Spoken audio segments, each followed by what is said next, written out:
Take this money and give me your daughter. She is not merchandise, Mr. Whitmore. She is my only child. Everything happened in the town of Dara, a place where money spoke louder than mercy. Caleb never ran his business empire with kindness. He controlled everything with contracts and bank transfers. In his eyes, people were not people. They were just numbers on paper. He had 6 hotels, 32 luxury apartments, a private jet, and 7 ex-wives. But that afternoon, outside a church, at a rundown charity auction, he saw Nora. What he saw was not a woman, but a prize. Caleb said, "There is too much pride in her eyes. I like breaking that kind of pride." "How much?" Her father said in a low voice, "She is not merchandise. She is my only daughter."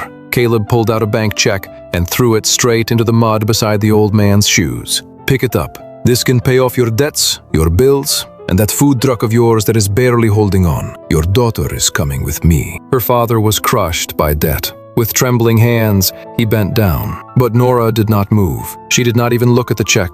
She stared straight at Caleb. Her eyes looked like she was staring at rotting trash on the side of the road. Caleb walked closer and grabbed her chin. "Smile. I paid a lot of money for this face." Nora said, "You bought my father's silence. You bought those papers, but you did not buy me, and my smile is not for sale." Caleb laughed. "When you get hungry, we will see how proud you can still be." He thought that as long as he gave her designer dresses, diamonds, and penthouse dinners, she would soften. But Nora wore every gift like it was a chain around her body. For the first time in his life, Caleb realized there was one thing he could not buy, and it drove him almost insane. One night, he got drunk and flipped over the dining table in the penthouse out of rage. "I pulled you out of nothing. I made you Mrs. Whitmore. So many women would beg to spend 1 minute with me. Why do you look at me like I am a monster?" Nora said, "Because you do not see a wife. You see property. Love is built on respect, not possession."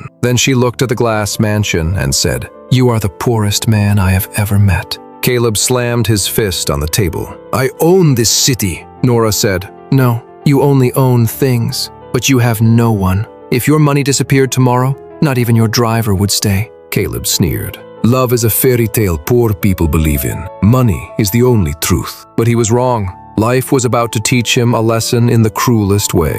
At 2:13 in the morning, Caleb was woken by screams downstairs. The sound of glass breaking, the sound of footsteps running everywhere, and someone kept shouting his name. He ran out of the bedroom and rushed downstairs without even putting on shoes. But the moment he reached the grand staircase, his whole body froze. The west hallway was already burning with raging flames. Thick smoke rolled through the corridor. The maids were screaming,